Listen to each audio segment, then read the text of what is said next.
Experience senior living inside Chennai from Elements starting at rupees 85 lakhs. Call 9790399039. ஆளுமைமிக்க அரசியல்வாதியாக pure politics பயிற்சி பட்டறை, நேரடி இணைய வழி வகுப்புகள். உங்கள் சீட்டிற்கு முந்துங்கள். 7388824242. என்னுடைய பெயர் எம் மணிவாசகம். நான் வழக்கறிஞராக இருக்கிறேன். காரைக்கால் மாவட்டம் பாண்டிச்சேரி மாகாணத்தில் யூனியன் பிரதேசத்தில் இருக்கக்கூடிய திருநள்ளாறு என்று சொல்லக்கூடிய ஊரிலே தர்பாரணீஸ்வரர் என்ற திருக்கோயில், அனைவராலும் சனீஸ்வர பெருமானுடைய கோயில் என்று அறியப்படக்கூடிய அந்த திருக்கோயிலுடைய நிர்வாகம் சம்பந்தமாக பல வழக்குகள், பல சர்ச்சைகள் எல்லாம் இருந்து வந்தது.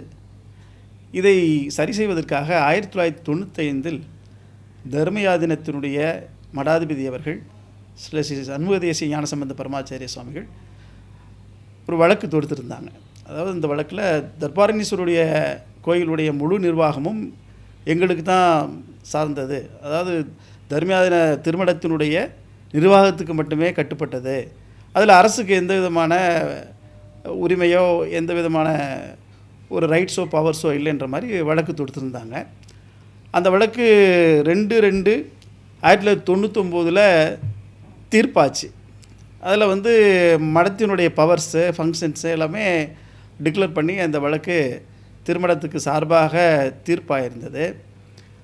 அந்த தீர்ப்புக்கு மேலே பாண்டிச்சேரி கவர்மெண்ட், அதாவது executive officer and special officers, அவங்க 2 பேரும் தனித்தனியாக 2 அப்பீல் சூட் ஃபைல் பண்ணியிருந்தாங்க சென்னை உயர்நீதிமன்றத்தில்.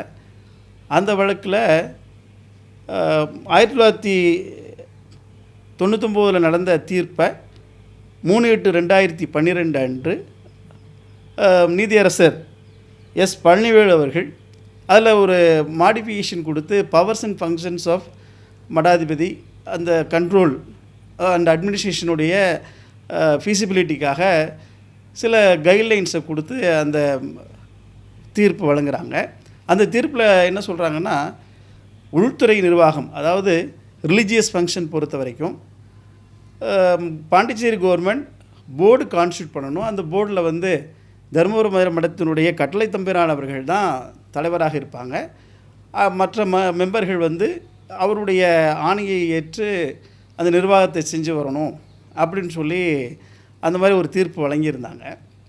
இந்த தீர்ப்பு அடிப்படையில் நிர்வாகங்கள் நடந்து கொண்டிருக்கின்ற பொழுது நிறைய இடையீடுகள், அதாவது அரசினுடைய சார்பாக நிர்வாகத்தில் ரொம்ப இடையீடு செய்து கட்டளை தம்பிரானை சற்றேறக்குரிய செயல்பட முடியாத அளவுக்கு பாண்டிச்சேரி அரசிலிருந்து ஒரு எக்ஸிக்யூட்டிவ் ஆஃபீஸரை நியமனம் பண்ணி அவர் மூலமாகவும் ஸ்பெஷல் ஆஃபீஸர் டிஸ்ட்ரிக்ட் கலெக்டர் மூலமாகவும் ரொம்ப நெருக்கடி கொடுத்திருந்தார்கள்.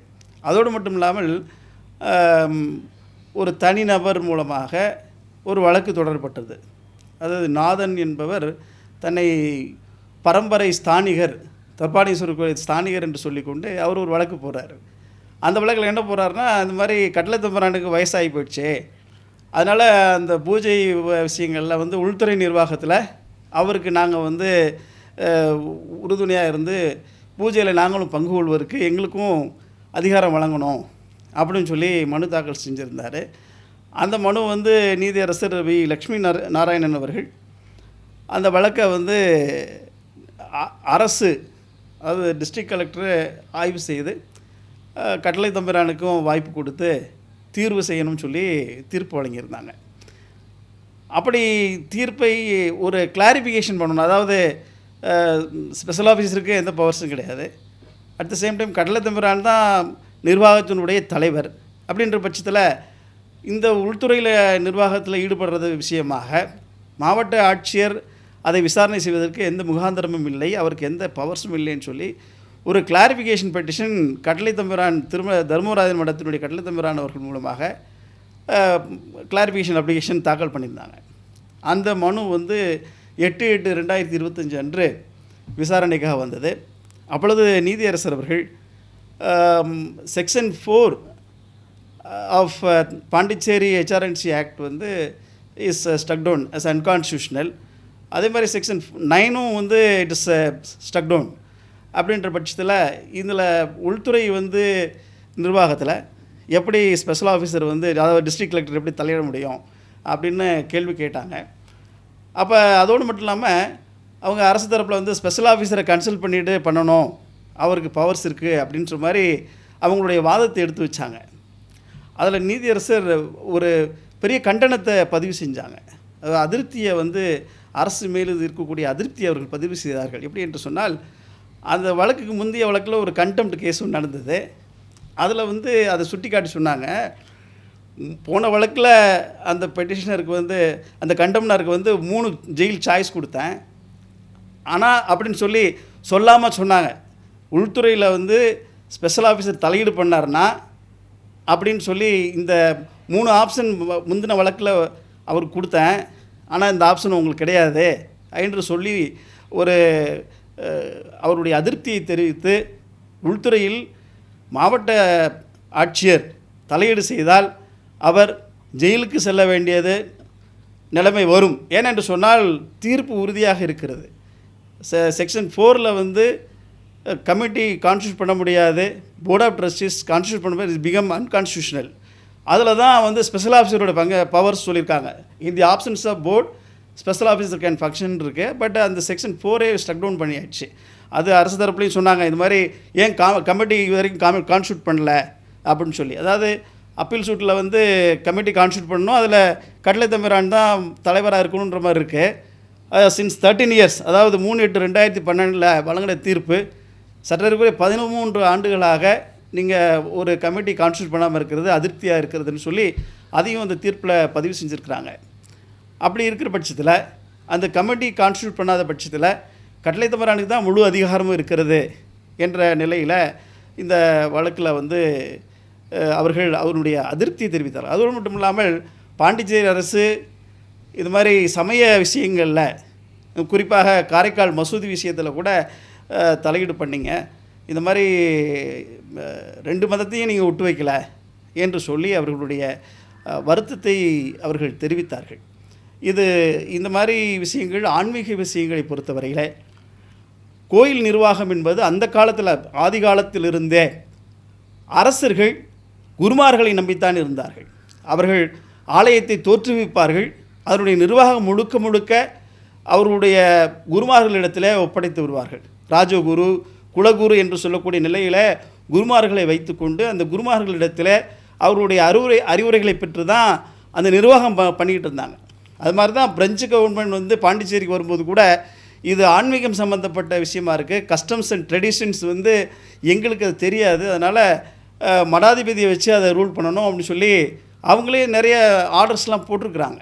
அதனால் திருமணத்தினுடைய அந்த கஸ்டம்ஸ், அந்த பாரம்பரியமான பழக்க வழக்கங்கள் அவங்களுக்கு தான் அந்த நிர்வாகத்தில் என்ன பண்ணணும்னு தெரியும். அந்த நிர்வாகத்தை அவர்களிடத்தில் இருந்தால்தான் அது முறையாக அந்த தொண்டு தொட்டு வரக்கூடிய அந்த பழக்கம் தொடர்ந்து வரும். அதை கூட இந்த வழக்கில் வந்து நீதியரசர் பதிவு செஞ்சுருக்காங்க. எப்படின்னா, தருமபுர ஆதீனத்தினுடைய மடாதிபதி இப்பொழுது இருக்கக்கூடிய நட்சத்திர குருமணிகள் ஸ்ரீ மாசிலாமணி தேசிய ஞானசம்பந்த பரமாச்சாரிய சுவாமிகள் கடலை தம்பிரான் சாமிகளுக்கு துணையாக 2 கடலை தம்பிரான்களை அவர்கள் உதவி செய்வதற்காக ஆதரைஸ் பண்ணி ஒரு கடிதம் எழுதியிருக்கிறார்கள். அந்த ஆதரைசேஷன் லெட்டர் கொடுத்துருக்காங்க. அந்த ஆதரைசேஷன் லெட்டரையும் அதை நீதிமன்றம் ஏற்றுக்கொண்டு பதிவு செய்து இந்த கடலை தம்பிரான் அவருக்கு துணையாக இருக்கக்கூடிய அந்த 2 தம்பிரான் சாமிகளுக்கு பயிற்சிகளை கொடுத்து அந்த பாரம்பரியமான அந்த கல்ச்சர் அப்படியே ஃபாலோ பண்ணி வரணும் அப்படின்றதுக்காக ஒரு பயிற்சி கொடுக்கணும்ன்ற மாதிரி அதுக்காக தான் அந்த உதவி அவருக்கு 2 தம்பிரான்களை நியமனம் செய்யப்பட்டிருக்கிறது என்பதை அவர் அந்த கடிதத்தில் இருக்கக்கூடிய சாரம்சங்களை தீர்ப்பிலே அவர் பதிவு செய்திருக்கிறார். அந்த பதிவை ஏற்படுத்தி கொண்டு இந்த மனுதாரர் அவங்க என்ன சொன்னாங்கன்னா, நாங்கள் வந்து பரம்பரை ஸ்தானிகர், நாங்கள் தான் வந்து இந்த மடத்துடைய இந்த கோயிலுடைய நிர்வாகத்துக்கு நாங்கள் துணை செய்கிறோம் அப்படின்றது சொல்லக்கூடிய நிலையில் எங்களை ஸ்தானிகர் என்று சொல்லி அதை தீர்ப்பில் பதிவு செய்யுங்க அப்படின்னு சொல்லி கேட்டாங்க. அந்த தீர்ப்பு நீதியரசர் டிக்டேட் பண்ணிகிட்டு இருக்கும்போது அப்போ நீதியரசர் சொன்னாங்க, நீங்கள் ஸ்தானிகர்னு சொல்லி எந்த விதத்தில் சொல்கிறீங்க, உங்களுடைய ரைட்ஸை வந்து சிவில் கோர்ட் மூலம் தான் நீங்கள் ஸ்தானிகர் என்பதை நீங்கள் டிக்ளேர் பண்ணிக்கணும், இந்த கோர்ட்டில் I can not give the declaration அப்படின்னு சொல்லி உங்களை ஒரு பக்தன் சொல்லி தான் நான் ரெக்கார்ட் பண்ண முடியும் என்று சொல்லி பக்தன் என்று சொல்ல நிறையில் அவங்கள இருக்க. ஏன்னா இவங்க வந்து side by side various different people are trying to interfere into the administration of the temple.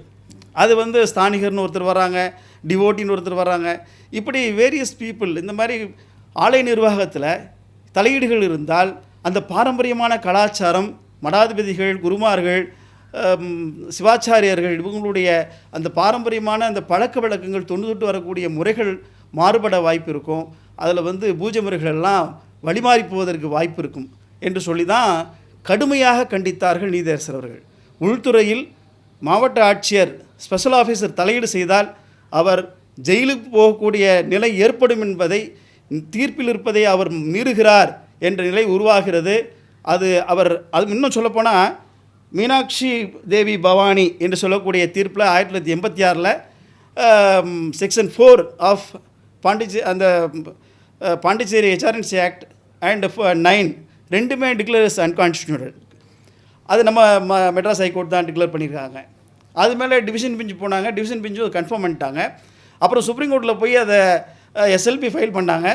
SLP file பண்ணும்போது அப்போ ஸ்ரீ தயானந்த சரஸ்வதி சாமி அவர்கள் தமிழ்நாடுடைய HRNC ஆக்டு, அப்புறம் பாண்டிச்சேரி HRNC ஆக்டு, ஆந்திர பிரதேசனுடைய HRNC ஆக்டில் major provision of law are அன்கான்ஸ்டியூஷனல்னு சொல்லி டிக்ளேர் பண்ண சொல்லி ஒரு பொதுநல வழக்கு, பப்ளிக் இன்ட்ரெஸ்ட் லிட்டிகேஷன் தாக்கல் பண்ணியிருந்தாங்க. அந்த வழக்கில் இந்த வழக்கு கிளப்பாக இருந்தது. அவங்க என்ன சொல்லிட்டாங்க, உச்சநீதிமன்றத்தில் இந்த வழக்கு அந்தந்த மாநிலங்களில் இருக்கக்கூடிய உயர்நீதிமன்றத்தில் அதை அணுகி அது தீர்வு கண்டால் தான் முறையான தீர்வு இருக்கும். அது அந்தந்த ஸ்டேட்டுக்குரிய ஒரு அட்மினிஸ்ட்ரேஷன் எப்படி இருக்குன்றது அந்தந்த ஸ்டேட்டில் உள்ள ஹைகோர்ட்டில் நீங்கள் போய் அணுகி அதை தீர்வு கண்டு கொடுங்க அப்படின்னு சொல்லி அந்த வழக்கை வந்து முழுவதுமாக முடித்து வைத்தார்கள்.